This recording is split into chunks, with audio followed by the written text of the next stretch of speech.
राम कृष्णा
माझा माईकला आवाज दे जरा.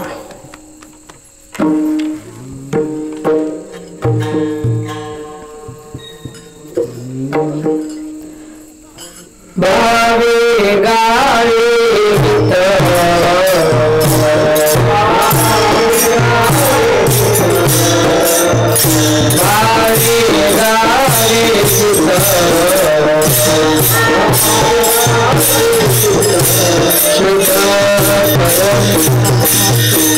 आता होता तसंच करा.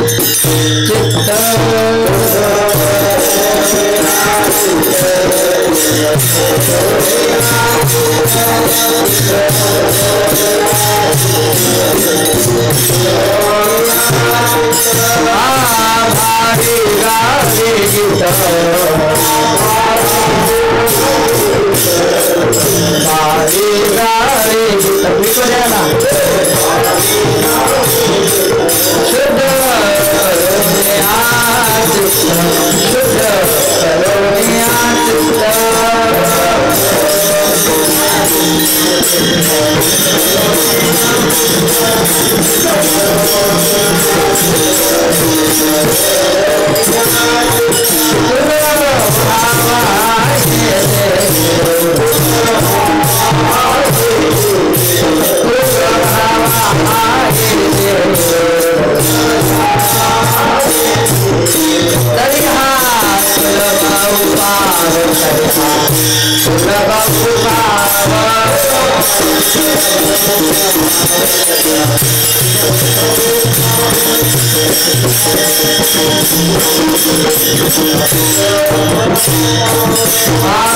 अनेकांचे गाणे अनेकांचे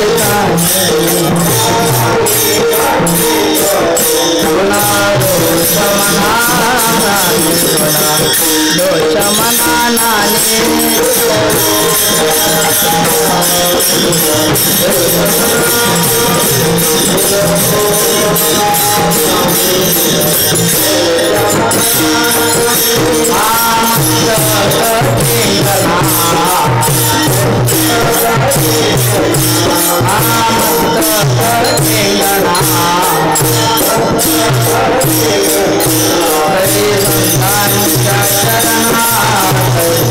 संतान सज्जना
Oh,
भावे गावे गीत, भावे गावे गीत, शुद्ध करूया चित्त, तुझ व्हावे देव, तरी हा सुलभ पाव. अनेकांचे काणी गुणदोष मनानानी, तुझ व्हावा आहे देव, तरी हा सुलभ उपाव. मस्तक ठेंगणा करी संतांच्या चरणा, तुझ व्हावी देव, तरी हा सुलभ उपाव. विचिते वचन जेने राहे समाधान, तुझ व्हावी देव, तरी हा सुलभ उपाव. तुका म्हणे फार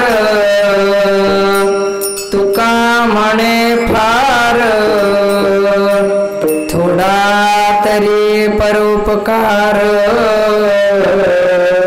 तुझ आई देव, तरी हा सुलभ उपाव.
नमामि सद्गुरुं शान्तं सच्चिदानन्दविग्रहं पूर्णब्रह्मपरानन्दमीशमानन्दवल्लभम् अजं रुक्मिणीं प्राणसञ्जीवनन्तं परं धाम कैवल्यमेकं तुरीयम् प्रसन्नं प्रपन्नात्यं देवदेवं परब्रह्मलिङ्गं भजे पाण्डुरङ्गं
ज्ञानेशं च ज्ञानमूर्तिं साक्षात् प्रेमस्वरूपिणं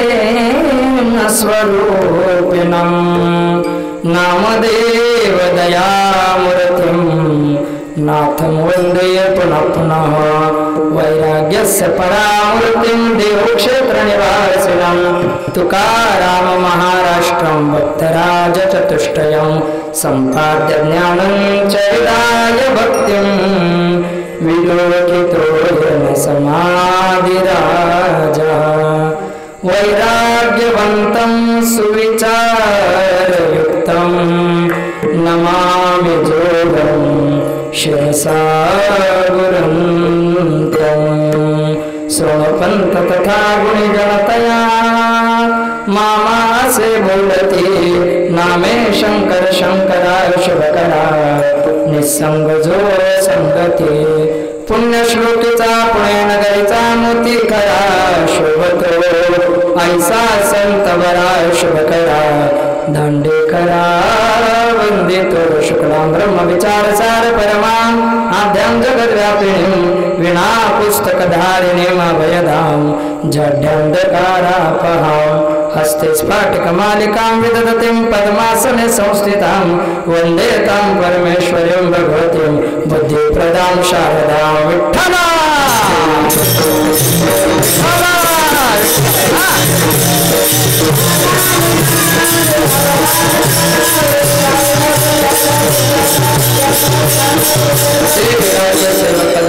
तुमच्या अहो स्वामी तू कया देवा यावर करावा मस्त पायावरी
शुद्ध करुनिया चित्त तुझ भावाई देव तरी हा सुलभ विठ्ठला विठ्ठला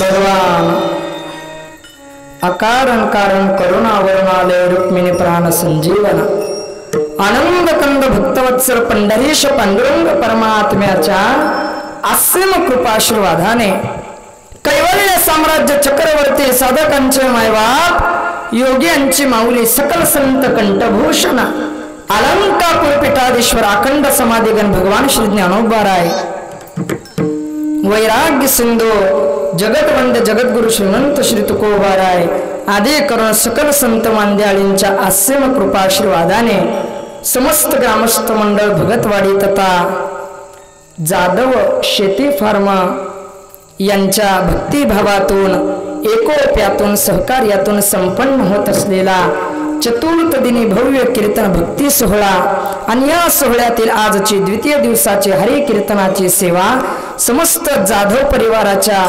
आज्ञेवरून आणि श्री गुरूंच्या आज्ञेवरून मजसारख्या विद्यार्थ्याकडे आली हे मी माझं परम सद्भाग्य समजतो.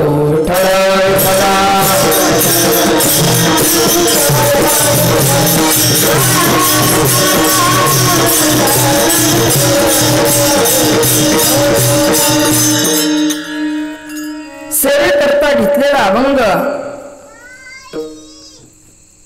भागवत धर्मरूपी मंदिराच्या कलशस्थानी विराजमान असणारे महाराष्ट्र भूषण वाणी सम्राट भक्तश्रेष्ठ अवतार वरिष्ठ वारकरी ज्येष्ठ अधिकारात उत्कृष्ट आणि संत श्रेष्ठ असणारे देहूचे सुप्रसिद्ध साधू जगदवंद जगद्गुरु श्रीमंत श्री तुकोबाराय यांचा असून प्राप्त अभंगाच्या माध्यमातून जगद्गुरु तुकोबाराया भगवान परमात्म्याच्या प्राप्तीची 5 सोपी सुलभ साधन या अभंगामध्ये सांगतात.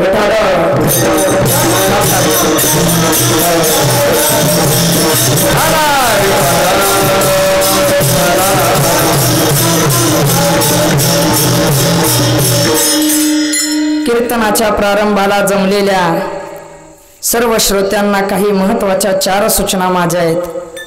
कीर्तनातली पहिली सूचना, आता कीर्तन सुरू झाले, आता मात्र कीर्तनातून कोणीही उठून जायचं. थोडंसं बोलत चला की. महिला मंडळी जरा पुढे सरका, तुम्ही सगळे महिला मंडळ जरा या पुढं सरका, लवकर सरका, या पुढं या. आल्या आल्या आल्या आल्या आल्या आल्या आल्या आल्या आल्या सरकल्यावानी करू नका, सरका पुढं या. विठ्ठला विठ्ठला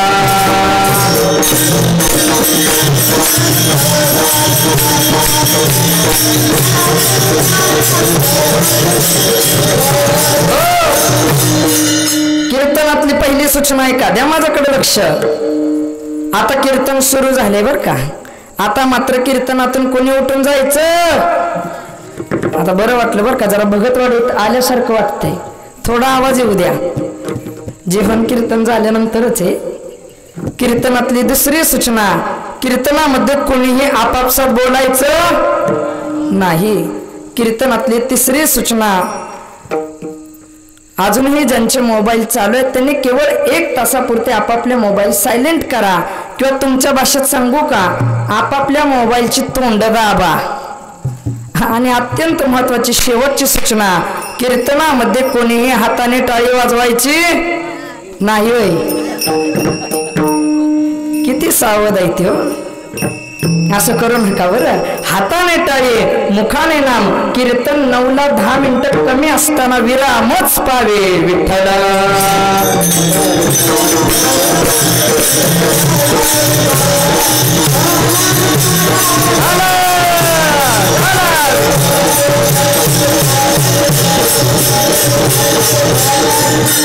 अभंग जगद्गुरु तुकोबारायांचा आहे. 6 चरणांचा आहे. 6 चरणातील 5 चरणामध्ये जगद्गुरु तुकोबरा या तुमच्या माझ्यासारख्या सामान्य मनुष्याला भगवंताच्या प्राप्तीची 5 सोपी सुलभ साधनं सांगतात. कोणीतरी एक मनुष्य महाराजांकडे आला. तुकोबरांना त्यानं सांगितलं, महाराज आम्हाला भगवंताची प्राप्ती करायची आहे, आम्हाला देवाची प्राप्ती करायची आहे, आम्हाला एखादं साधन सांगता का? तुकोबरायांनी त्या साधकाला साधना सांगितली. भावे गावे गीत शुद्ध करून या चित्त. तुकोबरा त्या साधकाला सांगतात, तुला जर भगवंतापर्यंत पोहोचायचं असेल ना तर एक काम कर, भावयुक्त अंतःकरणानं चित्ताची शुद्धी करून त्या भगवान परमात्म्याचं गीत गा.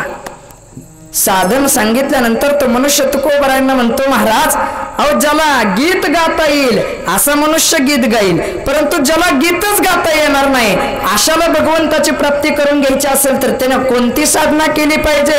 एखादी सोपी दुसरी साधना सांगता का? तुकोबरायांना त्या साधकाला दुसरी साधना सांगितली. कोणती? अनेकांचे कानी. तुकोबराय म्हणतात, गुणदोष मनानानी. एक कर, जीवन जगत असताना कुणाच्याही गुणदोषाचा विचार करत बसू नको. हे जर तुला जमलं तर तुला देवाची प्राप्ती होईल. हो, त्या साधकानं तुकोबरायला सांगितलं, महाराज कलियुगामध्ये हे आम्हाला काही शक्य नाही, आमच्याकडून कुणाचा तरी दोषाचा विचार होतो, कुणाचं तरी गुणाचं वर्णन होतं, आम्हाला दुसरी सोपी साधना सांगता का? तुकोबराय अजून एक साधना सांगतात. मस्तक ठेंगणा करी संतांच्या चरणा, संसारातच किंवा परमार्थाचाच जीवन जगत असताना एक काम कर, एखादा संत महात्मा दिसला ना तर त्याच्या चरणावरती नतमस्तक व्हायला कधी विसरू नको. हे जर तू केलं तर काय होईल? तुला देवाची प्राप्ती होईल. त्या साधकानं सांगितलं, महाराज कधी तो संत महात्मा आम्हाला भेटायचा, कधी एखादा महात्मा आमच्या गावात यायचा, आम्हाला हे काही शक्य होणार नाही. अजून एखादी सोपी साधना सांगता का? तुकोबराय अजून एक सोपी साधना सांगतात. विचिते वचन जेणे राहे समाधान. तुकोबराय त्याला सांगतात, एक काम कर, जीवन जगत असताना आपल्या वाणीनं गोड बोल. कसं बोल? गोड बोल, ऐकणाऱ्याला समाधान वाटेल असं बोल.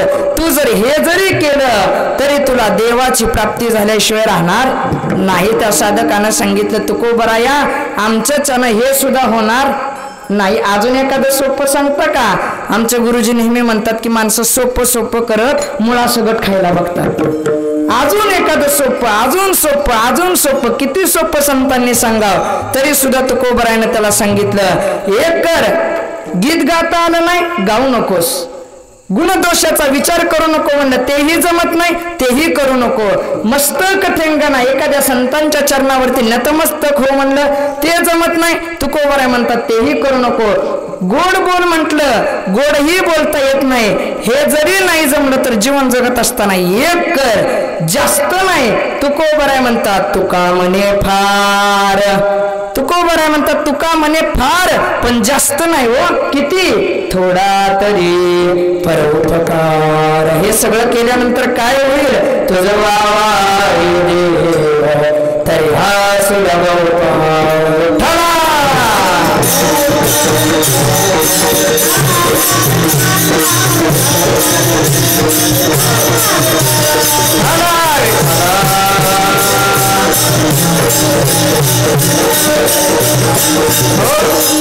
जगद्गुरु तुकोबरायांच्या गाथेचा बारकाव्यानं अभ्यास करू गेलो. द्या माझ्याकडे लक्ष. तर तुकोबरायांच्या गाथेमध्ये काही अभंग आपल्याला आहेत असे पाहायला सापडतात की त्या अभंगामध्ये जगद्गुरु तुकोबराय भगवंताच्या प्राप्तीचं फक्त साध्य सांगतात. हो, साध्य कोणत्या अभंगामध्ये सांगतात? त्या अभंगाची सुरुवात तुम्हाला सांगून जातो. माझी आमीपणा केला यावरी उगाना. या अभंगामध्ये तुकोबराय आपल्या गाथेमध्ये भगवंताच्या प्राप्तीचं फक्त साध्य सांगतात. परंतु काही अभंग आपल्याला असे पाहायला सापडतील त्या अभंगामध्ये जगद्गुरु तुकोबराय भगवंताच्या प्राप्तीचं फक्त साधन सांगतात. तो अभंग आपण नेहमी भजनामध्ये म्हणतो. ज्यांचा पाठ आहे त्यांनी माझ्या बरोबर म्हणा. प्रत्येक जण आपल्या भजनामध्ये तो अभंग म्हणतो. घेई घेई माझे वाचे, बोला गोड नाम डोळे तुम्ही घ्या रे सुख पहा विठोबाचे, तुम्ही ऐका रे कान माझ्या विठोबाचे, मनात ते धाव घेई राहे विठोबाचे। या अभंगामध्ये तुकोबारे देवाच्या प्राप्तीचं साधन सांगतात, पण आज घेतलेल्या अभंगामध्ये 6 चरणात 5 चरणामध्ये साधन सांगतात आणि अभंगाच्या दुसऱ्या चरणामध्ये साध्य सांगतात। विठ्ठल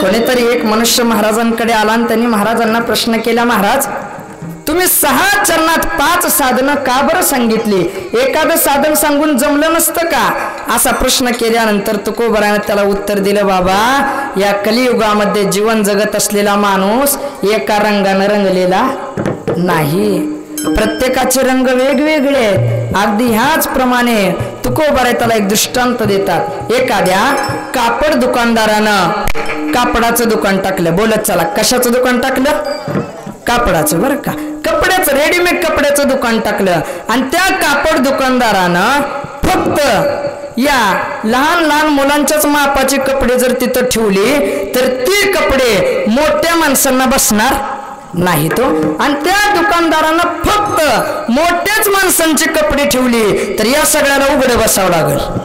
हो, अगदी ह्याच प्रमाणे तुकोबाराय त्याला सांगतात, अगदी ह्याच प्रमाणे की ज्याप्रमाणे जो मनुष्य जो साधक आपल्याकडे येईल तशी तशी साधना त्याला सांगावी लागते। विठ्ठल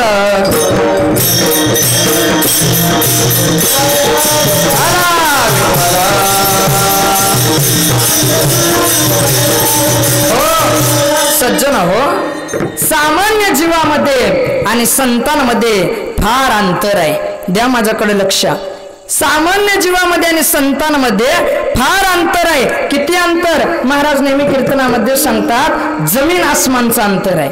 किती अंतर आहे, हो, सामान्य जीवामध्ये आणि संतांमध्ये भरपूर अंतर आहे। एक 4 शब्द तुम्हाला सांगून जातो, आपला रस वेगळा आणि संतांचा रस वेगळा बरं का, ऐका, गोड आहे, आपला रस वेगळा आणि संतांचा रस वेगळा आहे, आपले लाडू वेगळे आणि संतांचे लाडू वेगळे आहेत, आपले अलंकार वेगळे आणि संतांचे अलंकार वेगळे। शेवट सांगतो, आपला काला वेगळा आणि संतांचा काला वेगळा। विठ्ठल विठ्ठल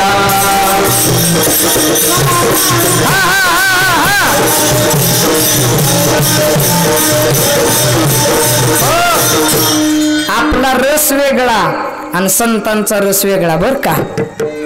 महिला मंडळ, सोमवारच्या दिवशी अकलूजच्या बाजारामध्ये आपण गेलो आणि अकलूजला बाजारामध्ये गेल्यानंतर बाजार खरेदी केला आणि बाजार खरेदी केल्याच्या नंतर भगतवाडीला येत असताना वाटेमध्ये गांधी चौकात उन्हाळ्याचे दिवस आहेत, बाजाराला गेल्यानंतर त्या शेटे रसवंती गृहामध्ये आपण बाजारानंतर एक रस घेतो।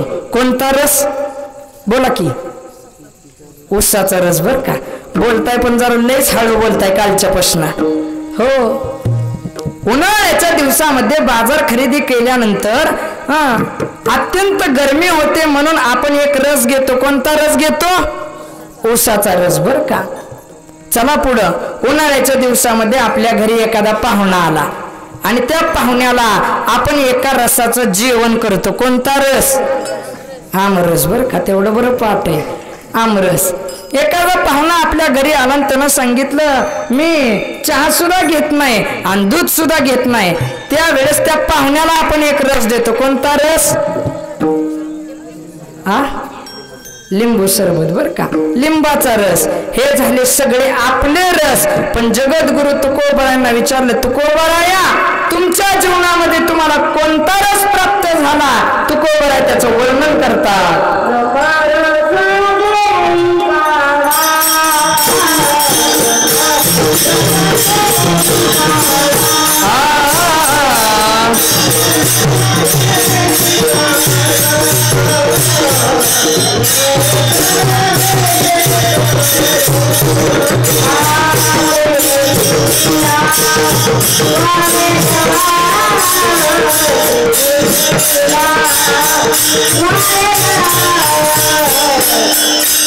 नाम विठोबाचे पथ्य नाम विठोबाचे जेणे पिडा वारेला जेणे पिडा वारेला पथ्य नाम विठोबाचे पथ्य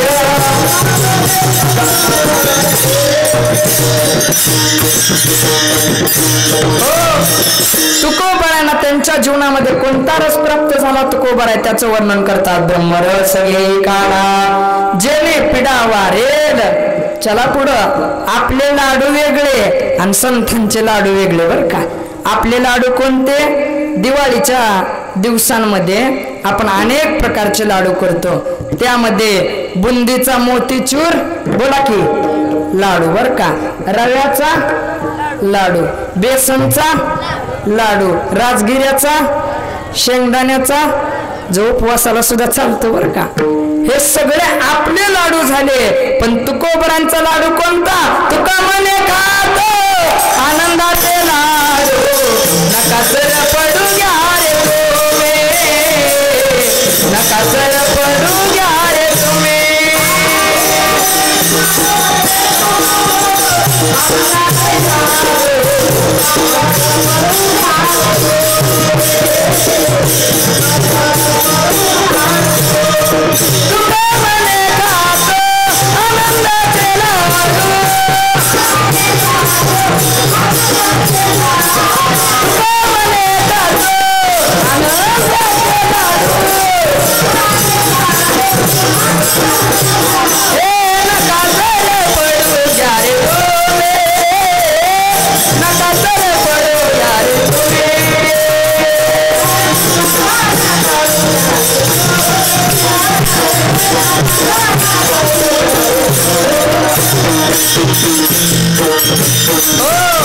तुकोबार आहे त्यांच्या जीवनामध्ये त्यांना कोणता लाडू प्राप्त झाला? तुका म्हणे खातो आनंदाचे लाडू.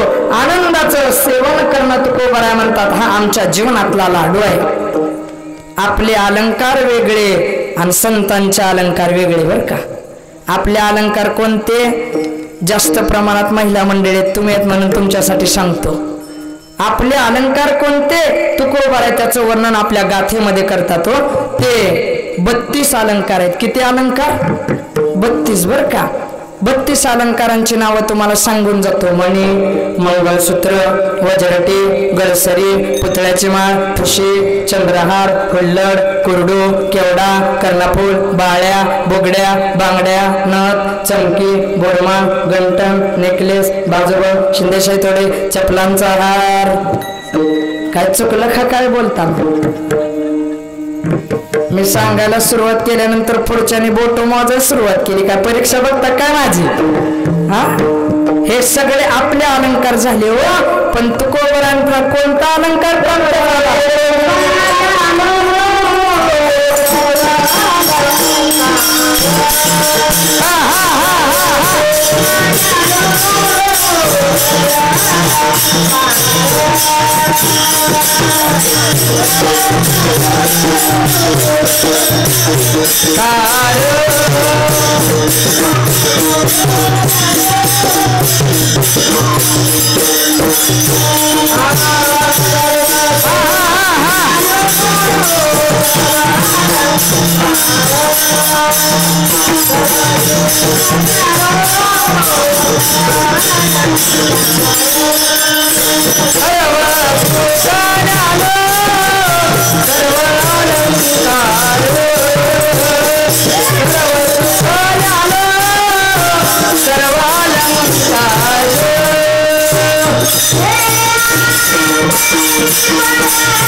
सर्व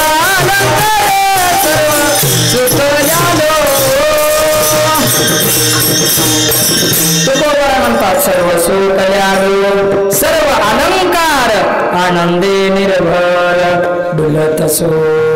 आपला काला वेगळा आणि संतांचा काला वेगळा बर का. संतांचा काला कोणता तुका म्हणे काला कोटे आवेद देखिला कोटे आवेद देखिला कोटे आवेद देखिला.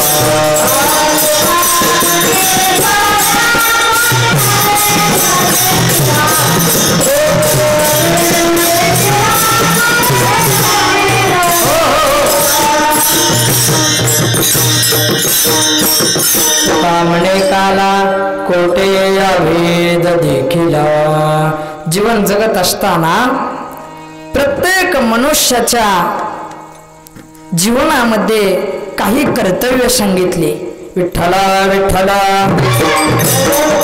हा हा हा.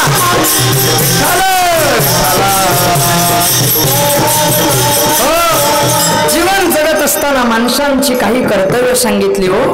त्यामध्ये जे आई वडील म्हणून घेतात, द्या माझ्याकडे लक्ष, जे आई वडील म्हणून घेतात त्या आई वडिलांनी आपल्या मुलांना चांगले संस्कार लावणं, त्या मुलांकरता संपत्ती धन कमावून ठेवणं. बोला की हे त्या आई वडिलांचं काय आहे हो? कर्तव्य आहे.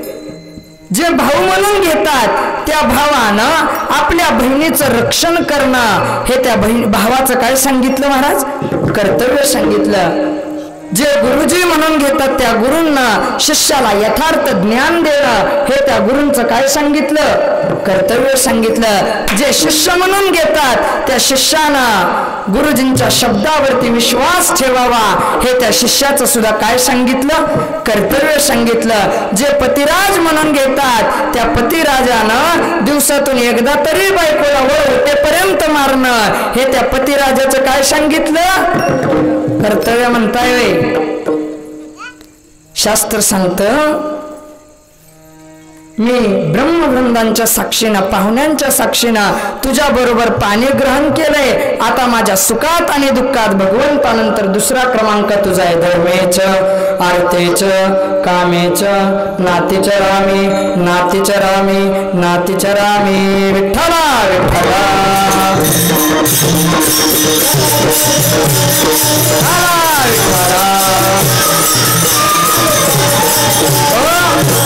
अगदी त्याचप्रमाणे जीवन जगत असताना भगवान परमात्म्याची प्राप्ती करणं हे मानवी जीवनाचं आद्य कर्तव्य आहे. काही माणसं आपल्याला अशी पाहायला सापडतात की ती माणसं देव नाहीच म्हणतात. देव नाही असं म्हणणारी नास्तिक माणसं सुद्धा या समाजामध्ये कमी नाहीत. जाता जाता सांगून जाईन मी. एका गावामध्ये एक म्हाताऱ्या आजी वयोवृद्ध आजी राहत होत्या.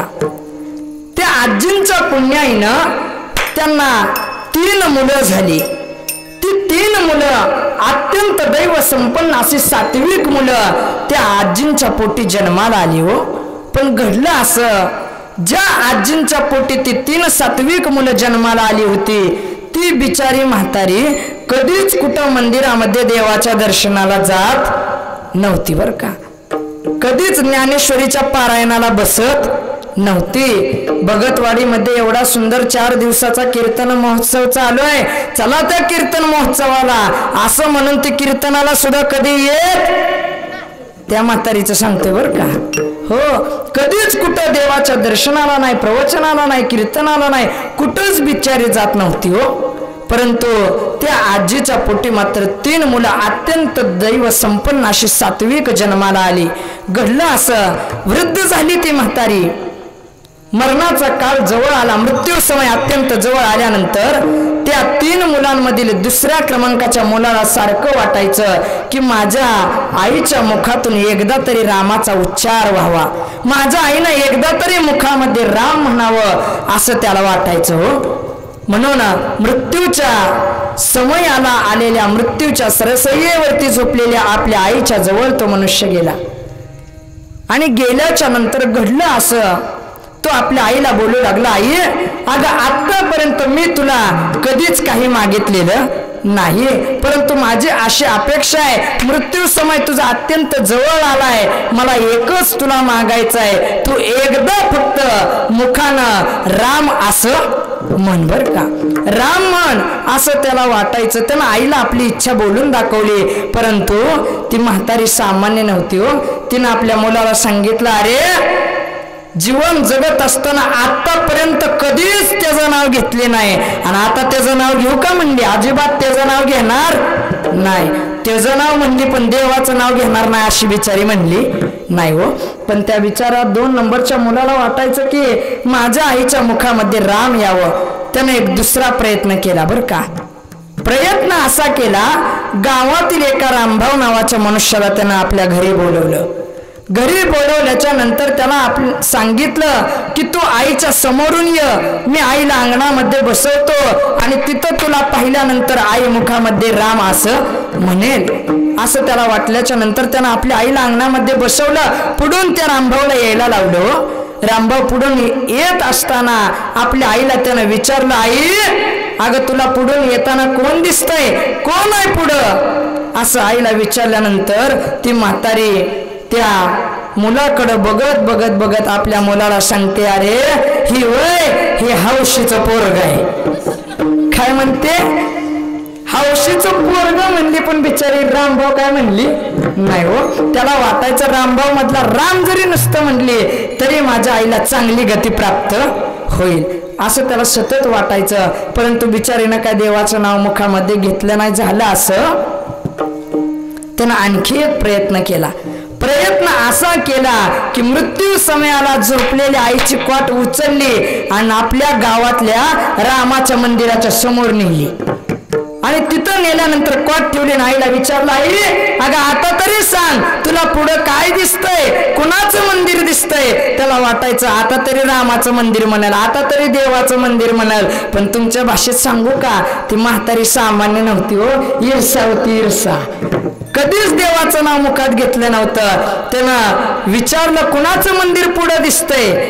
म्हातारीनं पुढं बघितलं आणि बघत बघत पोराला म्हणते, अरे जिथं जिथं गाव असतं तिथं तिथं असंच दिसतं. काय म्हणली, जिथं जिथं गाव असतं तिथं तिथं असंच दिसतं म्हणली, पण देवाचं मंदिर असतं असं काय म्हणली नाही हो. शेवटी त्यानं अखेरचा प्रयत्न केला. त्या अंगणातली क्वाट उचलली आणि डायरेक्ट देवाच्या गाभाऱ्यातच नेली. देवाच्या मूर्तीच्या समोर आईला बसवलं आणि आईला शेवट विचारलं, आई अगं आता तरी मला सांग तुला पुढं काय दिसतंय, कुणाची मूर्ती दिसते. त्याला वाटायचं की आता तरी देवाची मूर्ती म्हणाल, आता तरी रामरायाची मूर्ती म्हणाल. परंतु म्हातारीनं बघत बघत पोराला सांगितलं, बाळा अरे जिथं जिथं गाव असतं तिथं तिथं हेच असतं, आणि जिथं जिथं हे असतं तिथं तिथं असंच दिसतं. पण जिथं गाव असतं तिथं एखादं देवाचं मंदिर असतं आणि मंदिरात देवाची मूर्ती असते अशी काय बिचारी म्हणली नाही हो. काही दिवस निघून गेले, वारली ती म्हातारी, मेली ती आजी. गेल्यानंतर मुलाला वाटायचं की जिवंत असताना एकदा सुद्धा देवाचं नाव मुखात घेतलं नाही, परंतु गेल्यानंतर कमीत कमी आपल्या आईच्या अस्थी तरी काशीमध्ये गंगेत समर्पित व्हाव्या असं त्याला वाटायचं. त्यानं आपल्या थोरल्या मोठ्या भावाला सांगितलं, अरे नुकतंच माझं लग्न झालंय. माझं म्हणजे माझं नाही बरं का, तर त्याला सांगतोय नुकतंच माझं लग्न झालंय, मला लगेच काशीला जाता येणार नाही. तू एक काम कर, या आईच्या अस्थी घे आणि काशीमध्ये जाऊन गंगेत समर्पित कर असं सांगितल्यानंतर तो मनुष्य त्या डब्यामध्ये आईच्या अस्थी घेऊन रेल्वे स्टेशनला गेला आणि निघाला काशीला. जात असताना दुपारचा मुक्काम ज्या गावामध्ये पडला होता, रेल्वे जिथं थांबली होती त्या गावामध्ये त्याचा एक जुना मित्र, लहानपणीचा शाळेतील मित्र त्याला दिसला हो. दिसल्यानंतर त्यानं हाक मारली. तो मनुष्य, तो मित्र त्याच्या जवळ आला. त्या मित्रानं त्याला सांगितलं, बऱ्याच दिवसातून आपल्या दोघांची भेट झाली आहे, आता मी तुला माझ्या घरी आल्याशिवाय पुढे जाऊ देणार नाही, आता तुला माझ्या घरी यावं लागेल असं त्यानं सांगितल्यानंतर त्या मित्रानं याला आपल्या घरी घेऊन गेला बरं का. गेल्यानंतर त्याचा योग्य तो पाहुणचार केला. संध्याकाळचं जेवण दोघांचं झालं आणि तो पाहुणा झोपी गेला. झोपी गेल्याच्या नंतर ज्या घरामध्ये तो 20व्या करता थांबला होता त्या घरातल्या त्या मित्राच्या बायकोला एक सवय होती. सवय अशी होती की पाहुणा घरात आला रे आला की त्याची पिशवी उचकून बघायची. हो, बऱ्याच जणाला सवय असते. बहुतेक करून महिला मंडळींना सवय असते की आपल्या पतिराजांच्या खिशामध्ये किती पैसे आहेत. इथल्या महिला तशा नाहीत बरं का, इथल्या सगळ्या सज्जन आहेत. हो, त्या महिलेला सवय होती की पाहुणा घरात आला की त्याची पिशवी उचकून बघायची. त्याला झोपू दिलं. गाढ झोप लागल्याच्या नंतर वरती ठेवलेली ती आस्तीचा डबा, ती आस्तीची पिशवी तिनं खाली घेतली. घेतल्यानंतर डबा उघडला आणि उघडल्यानंतर आता डब्यामध्ये काय आहे बोला की, आस्ती बर का. डब्यामध्ये आस्ती बघितल्याच्या नंतर तिच्या मनामध्ये का कोणास ठाऊक येऊ नये तो प्रश्न आला बर का. तिच्या मनामध्ये प्रश्न आला. तिने डबा उघडला, आतमध्ये काय आहे ती बघितली आणि बघत बघत म्हणते काय बाई माणसं असतात, खातात ते खातात आणि वरून डब्यात सुद्धा भरून आणतात. येऊ नये परंतु तिच्या मनामध्ये प्रश्न निर्माण झाला. तिने तो डबा घेतला, गावातल्या मोठ्या कचरा कुंडीपाशी गेली आणि तो डबा तिथं पालता केला.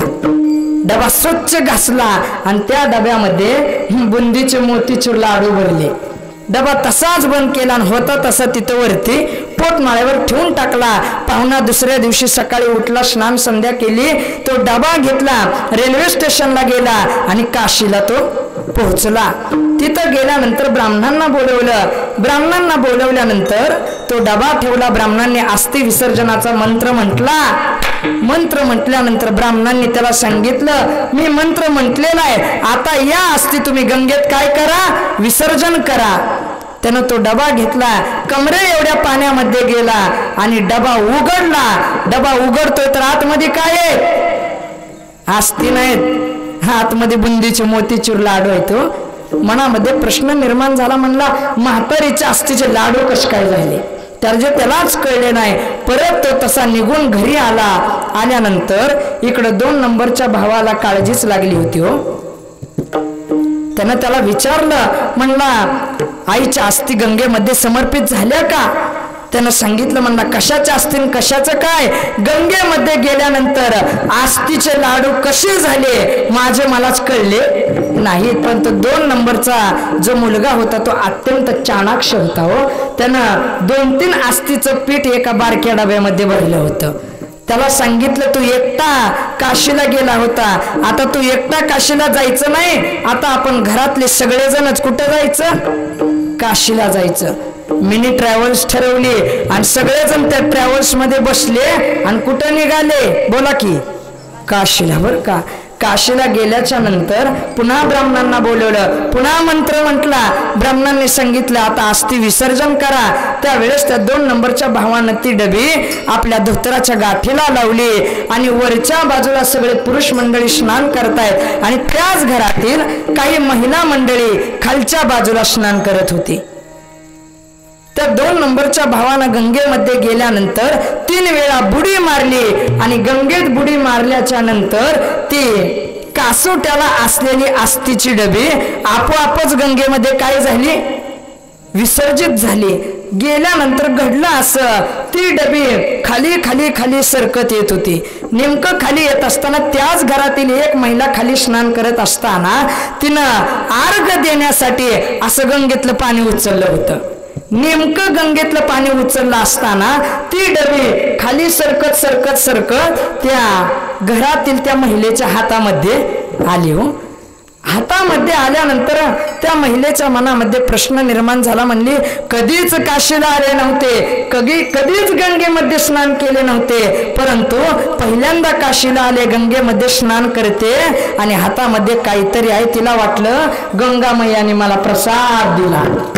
हो, ती डबी तशीच हातामध्ये घट्ट पकडली, कुणालाच काही न सांगता बाहेर आली आणि ती डबी गुपचूप कुणाला न सांगता आपल्या पर्समध्ये ठेवली. बरं का, पर्समध्ये ठेवली. सर्वजण पुन्हा ट्रॅव्हल्स मध्ये बसले, घरी आले. आल्यानंतर कुणीतरी वयोवृद्ध माणसाने सांगितलं, तुम्ही काशीला जाऊन आलात, काशीला जाऊन आल्यानंतर गंगा पूजन करायचं असतं, मांडवं घालायचं असतं असं सांगितल्यानंतर गंगा पूजनाचा कार्यक्रम सुरू झाला. ज्या महिलेला ती डबी सापडली होती तिला उत्सुकता लागली होती की नेमकं डबीत काय या, अशी बघायची तिच्या मनामध्ये उत्सुकता लागलेली असताना घडलं असं, गंगा पूजन सुरू होतंय त्याआधी ती महिला धावत पळत आपल्या बेडरूम मध्ये जाते, पर्स घेते आणि पर्स मधली डबी हातामध्ये घेऊन ती डबी उघडते. तर हातामध्ये त्या डबीत काय या, हस्तीचं पीठ. धावत पळत नवऱ्याकडे गेली, म्हणली थांबा, गंगा पूजन करू नका, मांडवं घालू नका, म्हातारीच्या हस्ती गंगेत गेल्या नाही ती आपल्या बरोबर परत माघारी आल्या. विठ्ठल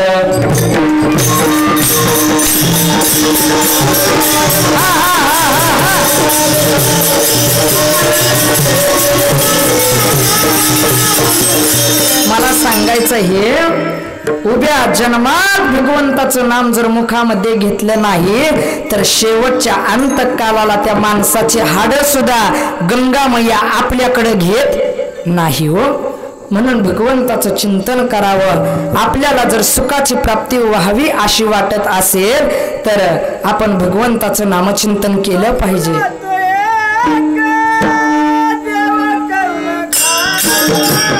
जय हो.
सुंदर प्रमाणा पुढा तो एक देव करुणे घ्यावा तेने विना जीवा सुख नव्हे. माणसाच्या जीवनामध्ये अन्न वस्त्र निवारा ह्या 3 मूलभूत गरजा सांगितल्या हो.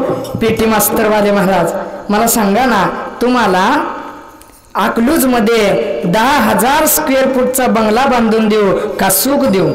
काय देऊ? सुख द्या म्हणतात बर का हो. इकडं महिला मंडळी तुम्ही मला सांगा ना, तुम्हाला 10,000 रुपयाची पैठणी देऊ का सुख समाधान देऊ? मी तर पैठणी कुठून द्यायची तुम्हाला हो. जर साडीत सुख असतं तर तुम्ही सुख मागितलं नसतं बर का. गुरुकुलातली मुलं तुम्ही सांगा, तुम्हाला गुलाबजामुन खायला देऊ का सुख देऊ? कोण तर गुलाबजाम म्हणते बरं का, ते सुद्धा सुख मागतायत. द्या माझ्याकडे लक्ष. खाण्याच्या पदार्थात सुख असतं तर यांनी परत सुखाची मागणी केली नसती. पण सुख आपल्याला पाहिजे असेल तर देव आपलासा केला पाहिजे. विठ्ठल विठ्ठल.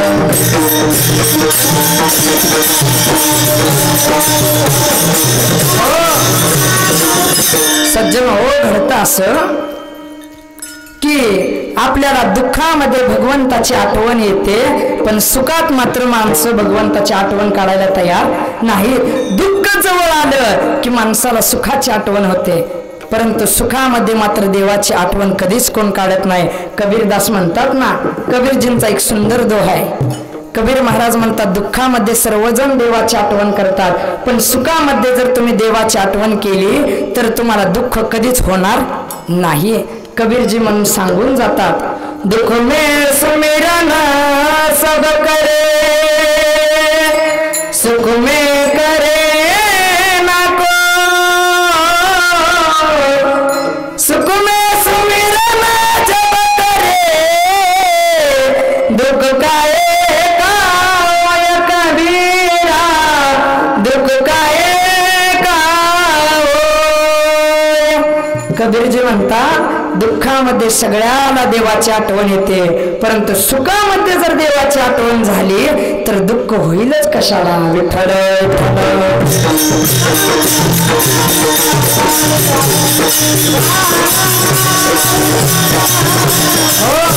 कोणीतरी मनुष्य जगद्गुरु तुकोबारांकडे आला. त्याने तुकोबाराला विचारलं, महाराज आम्हाला देवाची प्राप्ती करून घ्यायची, एखादं साधन सांगता का.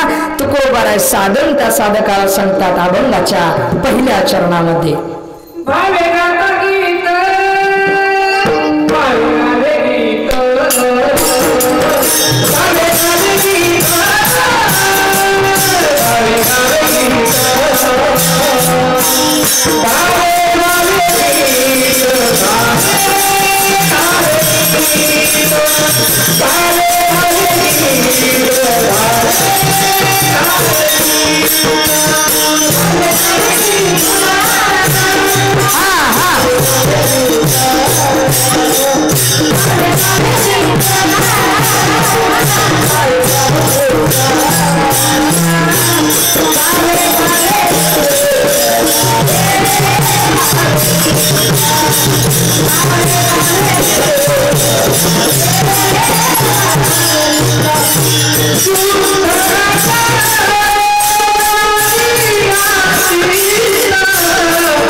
भावे गावे गीत शुद्ध करून या चित्त. तुकोबाराय अभंगाच्या पहिल्या चरणामध्ये भगवंताच्या प्राप्तीचं साधन सांगतात.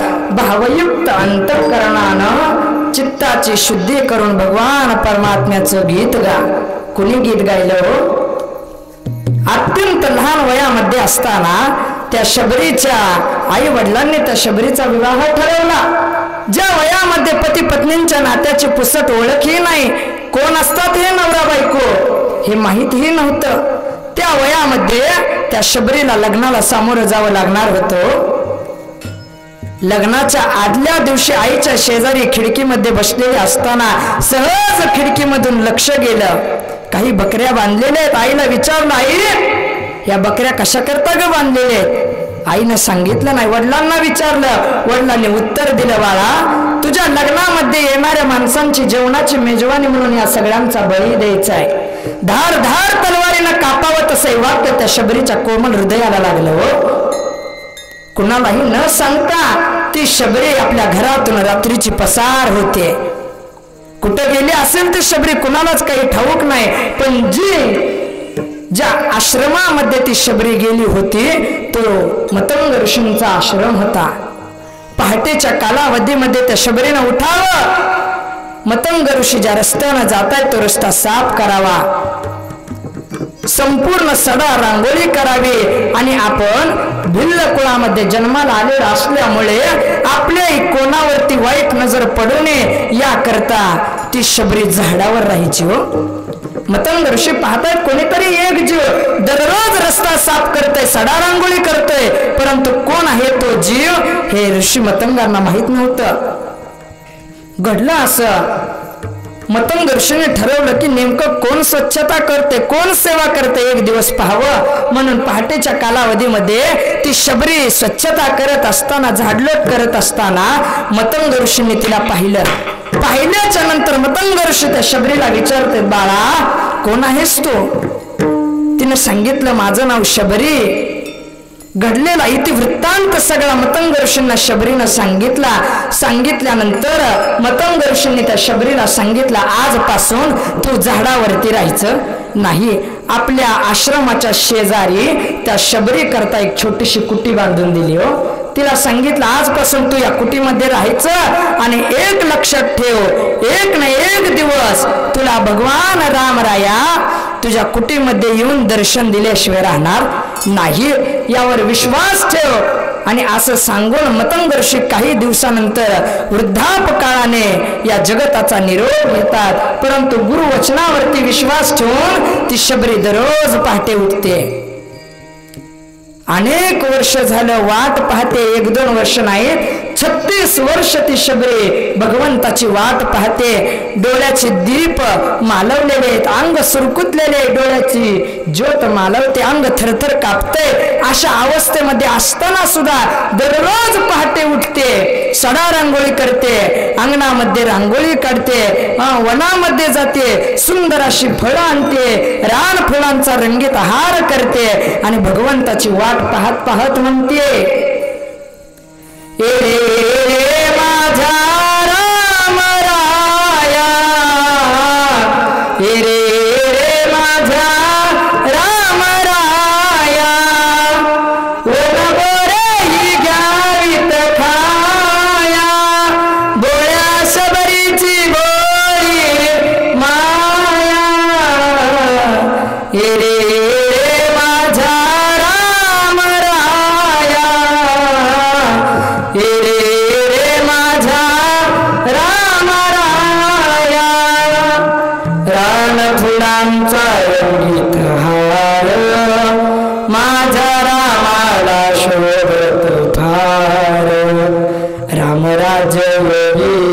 वनवास भोगी घ्यावी सेवा गोर करुनिया, ए रे माझा राम राया. वनातली बोर आणत होती म्हणून म्हणते, वन बोरे ही घ्यावीत खाया. भोळे बाबडी होते ना बिचारी, म्हणून म्हणते, भोळ्या सबरीची बोळी माया,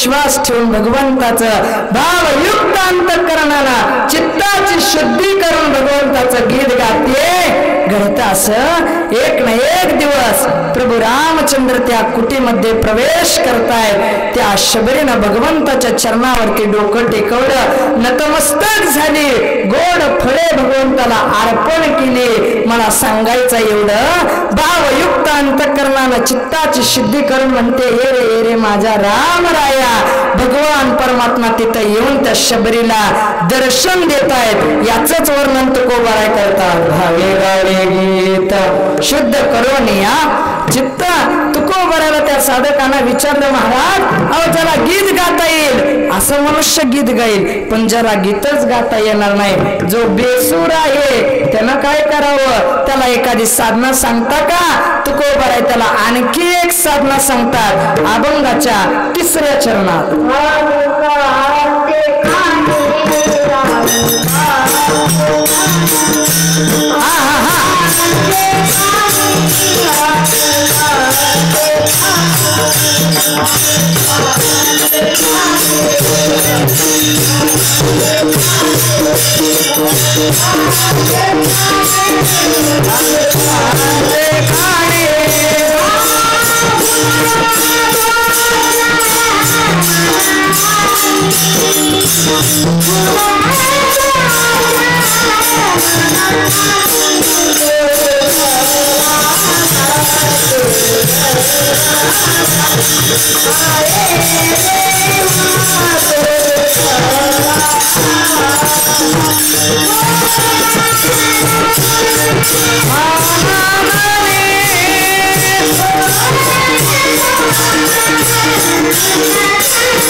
अनेकांचे काने गुणदोष मनाना आणि तुकोबाराय म्हणतात एक कर गीत गाता आलं नाही ना गाऊ नकोस पण जीवन जगत असताना कुणाच्या दोषाचंही वर्णन करू नको आणि कुणाच्या गुणाचंही वर्णन करू नको पण माणसाची सवय जात नाही हो माणसं कुणाचा तरी दोष काढतात आणि एखाद्याचा गुण सुद्धा सांगितल्याशिवाय राहत नाही परंतु महाराज म्हणतात ना एक मनुष्य होता त्या मनुष्याला एक सवय होती हिंदी भाषेमध्ये तो संवाद आहे ऐका त्या मनुष्याला एक सवय अशी होती की तो प्रत्येकाच्या जवळ जायचा त्याचा गुण सांगायचा पण येत असताना त्याचा दोष मात्र काढल्याशिवाय तो माघारी येत नव्हता तोच मनुष्य एक दिवस समुद्राकडे गेला बोलत चला कुणाकडे गेला समुद्राकडे हिंदीमध्ये संवाद आहे तो माणूस समुद्राला म्हणतोय समिंदर तुम बहुत व्यापक हो विस्तीर्ण हो समुद्रापाशी जाऊन तो समुद्राला म्हणतोय समिंदर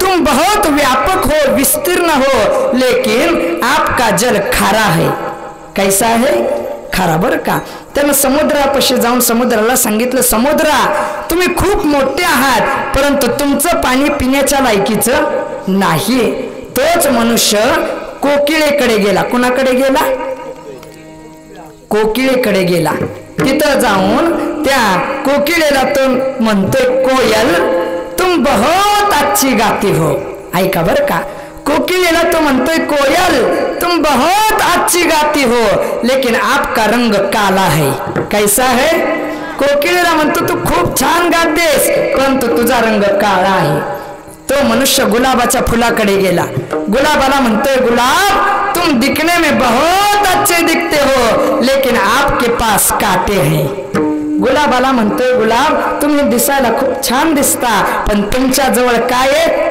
काटे बर का ही सगळी त्या माणसाकडे गेली त्याला म्हणते ती की तुमचा सगळ्यांचा गुण करण्याचा गुण चांगला आहे पण तुम्ही दुसऱ्याचा दोष काढता हा मात्र तुमच्यात खूप मोठा दोष आहे विठ्ठल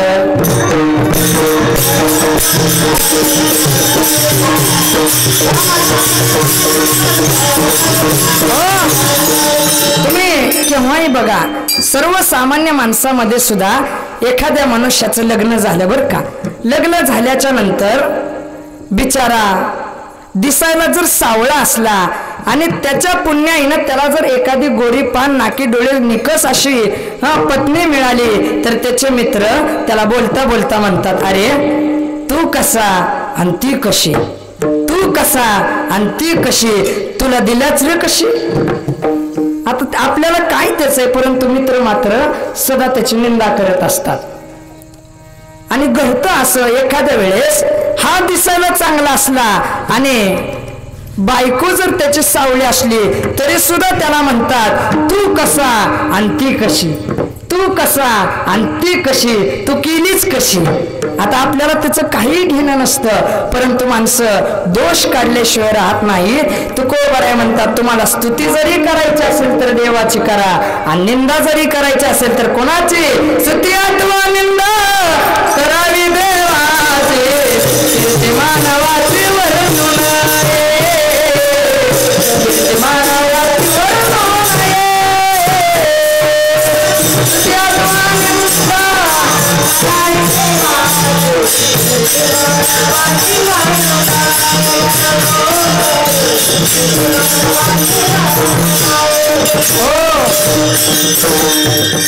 तुकोबारायांना त्या साधकानं सांगितलं, महाराज या कलियुगामध्ये हे काय आम्हाला जमणार नाही, आमच्याकडून कुणाचा तरी दोष निघेल, गुण निघेल, आम्हाला याच्यापेक्षा एखादं सोपं साधन सांगता का. तुकोबारा अजून एक सोपं साधन सांगतात अभंगाच्या 4थ्या चरणात.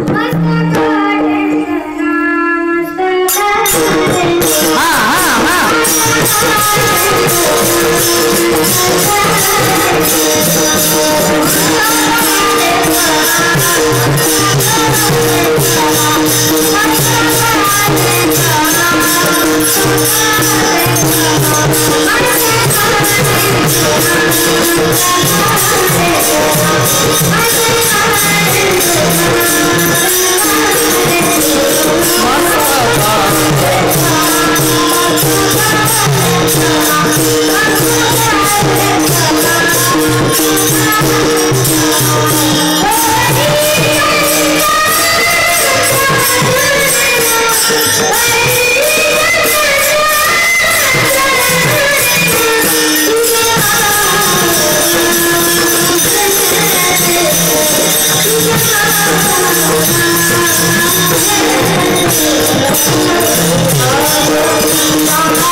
संतांच्या चरणात. तुकोबाराय म्हणतात, एक कर संसारात आस किंवा परमार्थात आस एक चुकू नको. एखादा संत महात्मा, एखादा सत्पुरुष, एखादा साधू पुरुष जर तुला दिसला तर त्याच्या चरणावरती नतमस्तक व्हायला कधी विसरू नको. हे जर केलं तर तुला भगवंताची प्राप्ती होईल. तुकोबारायला त्या साधकांना विचारलं, महाराज कधी तो संत महात्मा भेटायचा, कधी तो साधू पुरुष भेटायचा, एखादं दुसरं सोपं साधन सांगता का.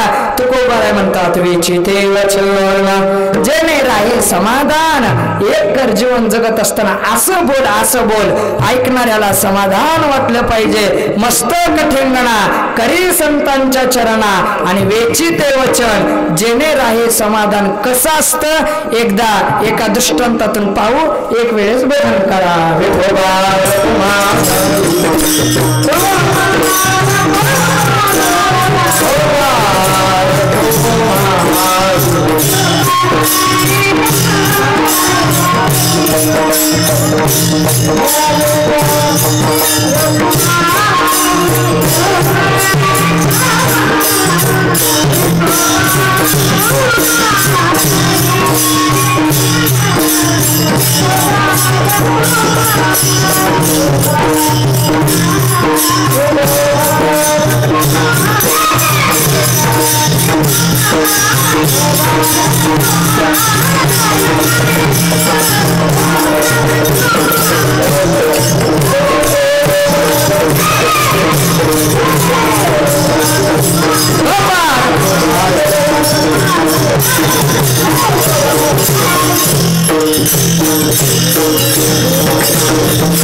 रामायणाच्या कालावधीमध्ये ऐका द्या माझ्याकडे लक्ष सेतू बांधायचं काम सुरू होतं अगदी 2 मिनिटांमध्ये संपवणार आहे प्रत्येक जण रामरायाची सेवा करायचा प्रत्येक जण आपापला वाटा उचलायचा रामायणाचं सार परमपूज्य गुरुजी सांगत असतात की मनुष्य अनीतीच्या मार्गाने चालू लागला तर सक्का भाऊ सुद्धा सोडून जातो पण माणूस नीतीच्या मार्गाने चालू लागला तर जंगलातली वानर सुद्धा सेवेला आल्याशिवाय राहत नाही तो अनीतीच्या मार्गाने चालू लागला कोण रावण बर का विभीषण सारखा साधू पुरुष सोडून गेला ना परंतु नीतीच्या मार्गाने रामराया चालू लागले जंगलामध्ये असणारे सगळे वानर सेवेला आली हो झालं असं प्रत्येक जण मदत करायचा का कोणाष्टुक झाडावरती खरुताई बसली होती त्या खरुताईला वाटलं की प्रत्येक जण रामरायाची सेवा करताय सेतू बांधायचं काम सुरू आहे मी सुद्धा माझा खरुताईचा वाटा उचलला पाहिजे ना तिच्या मनात आलं लगबगीनं झाडावरनं खाली आली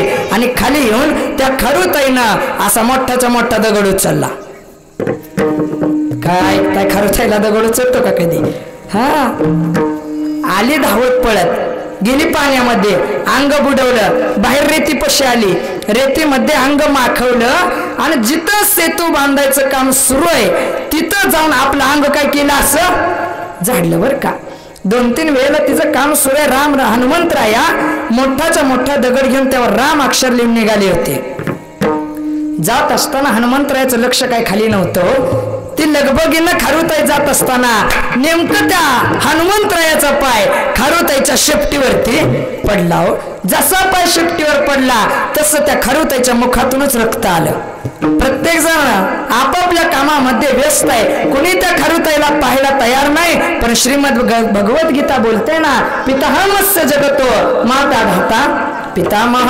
रामरायांचं सगळ्यांकडे लक्ष होतं रामराय त्या खारुताईच्या जवळ गेले तिला तिथनं उचललं स्वतःच्या मांडीवर बसवलं असा कोमल हात त्या खारुताईच्या पाठीवरून फिरवला तुम्ही केव्हाही पहा ना त्या खारुताईच्या अंगावर जे व्रण आहेत ते साक्षात परमर्यादा पुरुषोत्तम रामरायानं फिरवलेला काय आहे हो हात आहे महाराज रामरायानं त्या खरुताईला प्रश्न केला ताई तुझ्या पद्धतीने तुझा वाटा तू उचलत होती तुझी अशी अवस्था कोणी केली लवकर सांग आता ती जरा चिंतेत पडली हो कारण नाव सांगावं तर नाव कोणाचं बोला की हनुमंताचं न सांगावं तर विचारतायत कोण रामराया त्यावेळेस ती खरुताई मनात एक युक्ती करते देवाला सांगते देवा मी तुम्हाला नाव सांगते पण त्याला शिक्षा मात्र अजिबात करायची नाही देव म्हणले शिक्षा करत नाही नाव तर लवकर सांग 9 वाजली ती मग मात्र ती खरुताई देवाला नाव सांगते देवा माझ्या शेपटीवरती दुसरं तिसरं कोणाचा पाय न पडता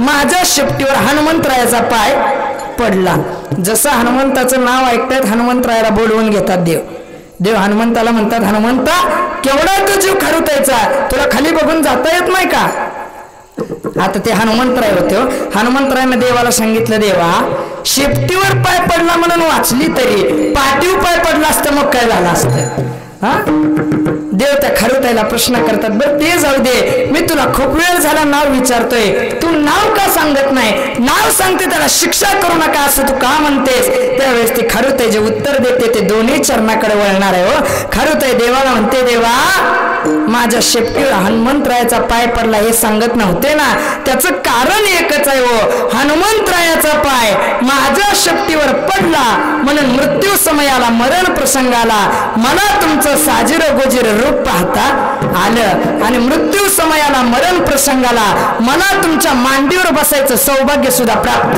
झालं ना, म्हणून हनुमंतरायाचं नाव मी तुम्हाला सांगत नव्हते. आता ऐका, दृष्टांत संपला, सिद्धांत काय आहे? तुकोबाराय म्हणतात ना, मस्तक ठेंगणा करी संतांच्या चरणा.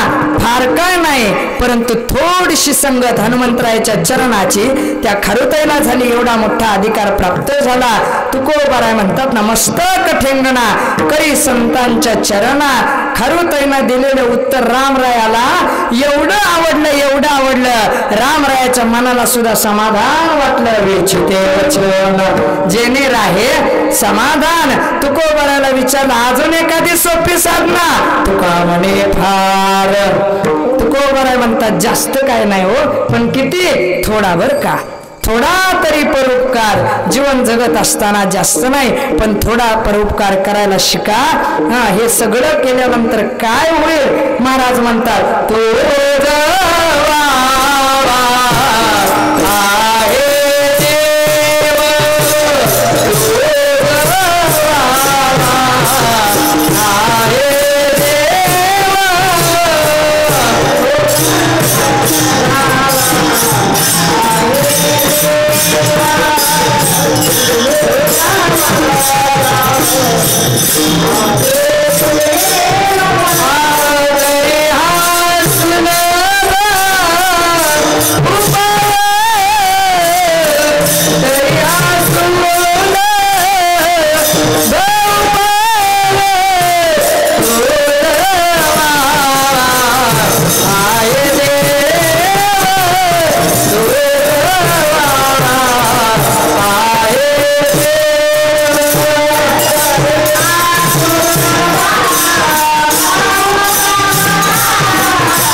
झालेले चिंतन रूपे सेवा भगवंताच्या चरणकमली समर्पित. श्री ज्ञानोबाराय, श्री तुकोबाराय, स्वानंद सुखनिवास गुरुनाम गुरु सद्गुरु जोग महाराजांची चरणी सेवा समर्पित. त्याचबरोबर आम्हा श्री ज्ञानाई गुरुकुलातील सर्व विद्यार्थ्यांना मार्गदर्शन करणारे आमचे श्री गुरु हरिभक्ती परायण गुरुवर्य परमपूजनीय प्रातस्मरणीय सुरेशजी महाराज सुळ गुरुदेवांच्या चरणी सेवा समर्पित करतो.